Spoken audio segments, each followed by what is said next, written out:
morning. My name is Lori. Welcome to my channel. We are quilters. This is Blabfest Friday. I have several topics I would just like to blather on about.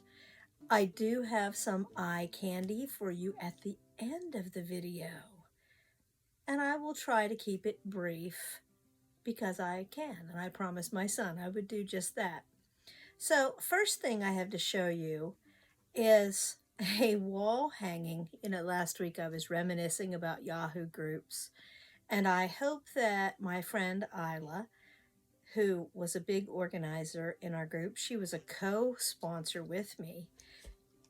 It was my big idea, but she joined in the fun until she didn't have fun anymore. And I hope she's watching, because I did reach out to her and send her a letter. Hope she's watching, because this wall hanging that I'm going to pop up is a big block was done by her.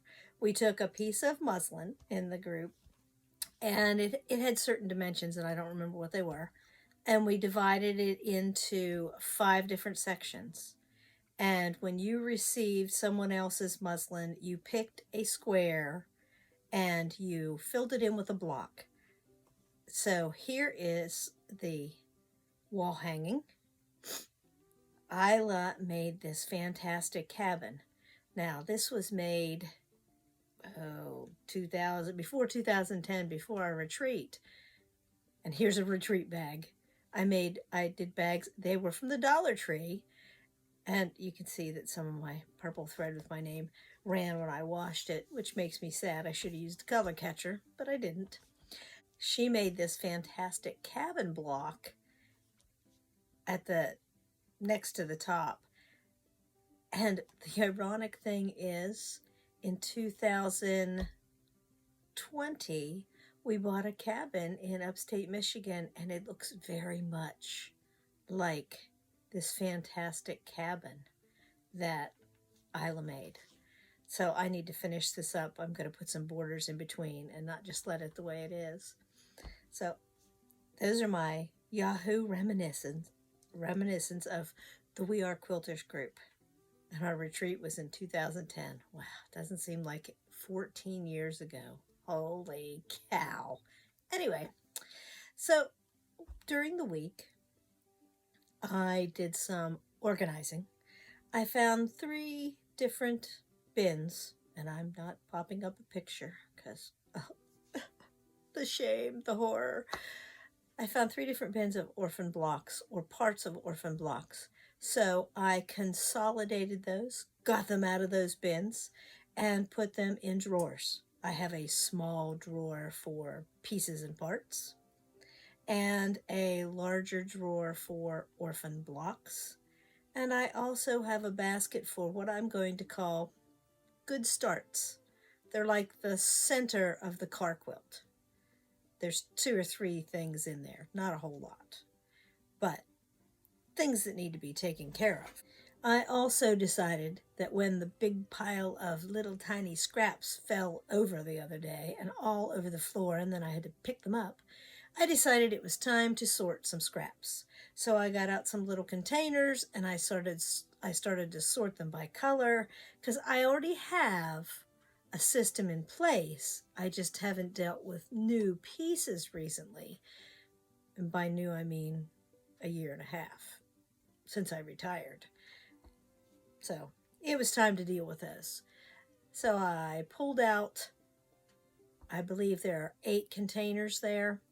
And I have 8 bags that correspond with those containers in this big bin. And when I want blue scraps, I pull out the blue bag. Or if I want a mix of scraps, well, I just go to the bin that I haven't dealt with yet. So I did some organizing and some cleaning, which made me happy. Do you remember when you were a teenager and your friends talked you into doing something silly, probably fun, but silly nonetheless? One of my friends talked me into participating in the murder mystery quilt, because her quilt was beautiful from last year.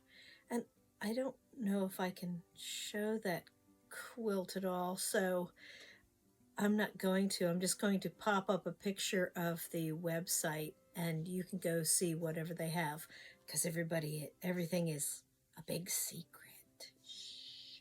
But I know the quilts are beautiful and they've been at it for several years.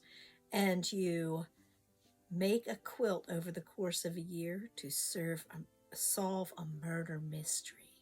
And I love murder mysteries. I've been watching Midsummer Murders, which is an English mystery show. And I've been watching. I have all the Murder She Wrote on DVD, and I have also been watching Jesse Stone movies because I have that collection too. I love murder mysteries. Anyway, so here's the information if you're interested in that. It is a pay service. Also got a big quilt on the machine this week. It is one I bought the kit at Holly's Quilt Cabin in Colorado. It's near Denver, near Centennial, I believe. My son no longer lives there, so it's probably been about 2 years.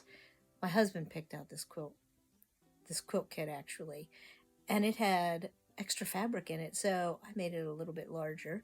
And then I had some fabric for the back that came from a yard sale, but it fit the moosey cabin feel. So I have it finally on the quilt machine. And I have been playing around with marking things. So I did buy this. I think this is a game changer. This little chalk fabric wheel. It's got a little wheel that spits out the chalk as you go along the fabric. So I marked out where I marked out this heart. I don't know if it shows up very well because I did not use contrasting thread. I didn't want it to look like a big mistake if I couldn't get it right. So I picked out a thread that was pretty matchy. It's a brown and it matches with this olive green grunge. But I marked out I'm going to put feathers along the top.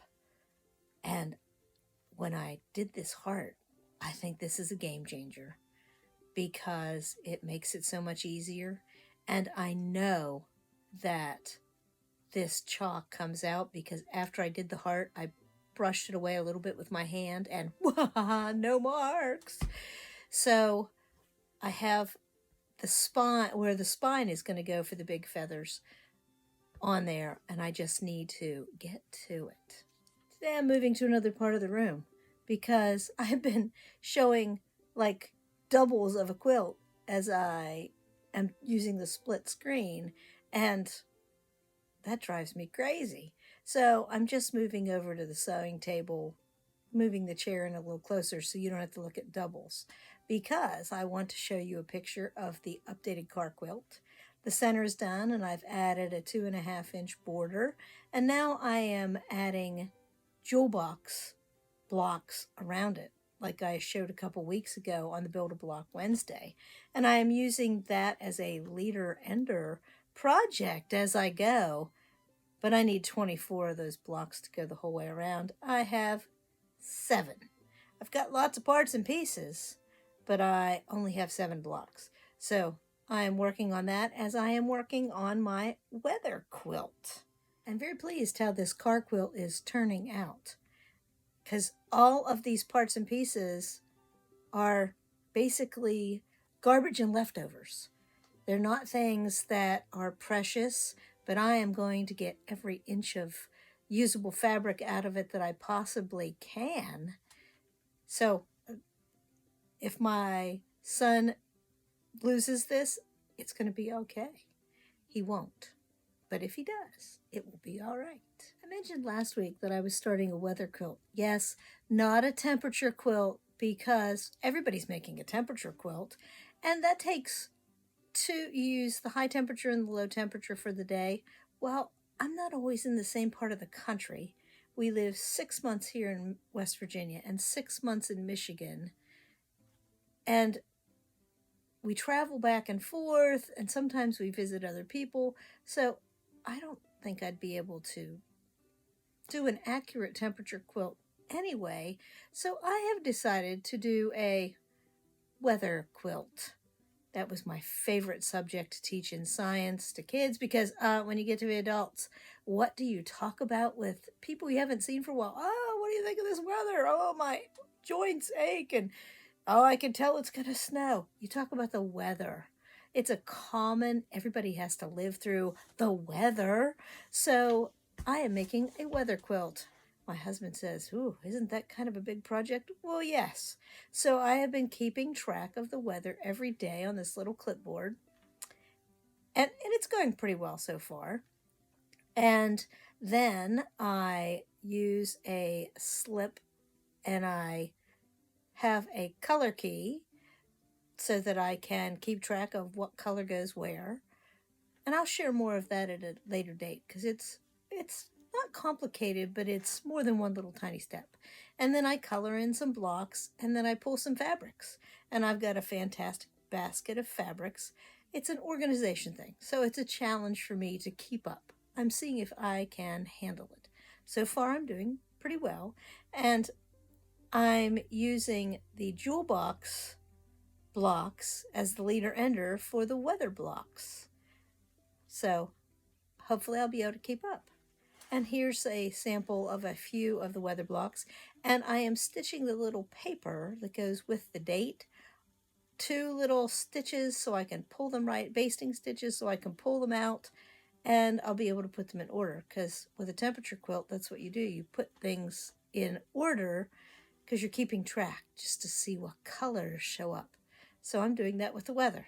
I'm doing that with highs and lows temperature, cloud cover, precipitation, and the wind speed for the day. So we will see how that turns out. Well, I hope you've enjoyed hearing about all the crap that I'm doing in my sewing room. I would love to hear about what you are doing or see what you are doing. You can get a hold of me at wearequilters@gmail.com, or you can, and you can send me pictures there. I would gladly look at pictures, and if you tell me, I will share them on a Friday Blabfest. That would be fantastic.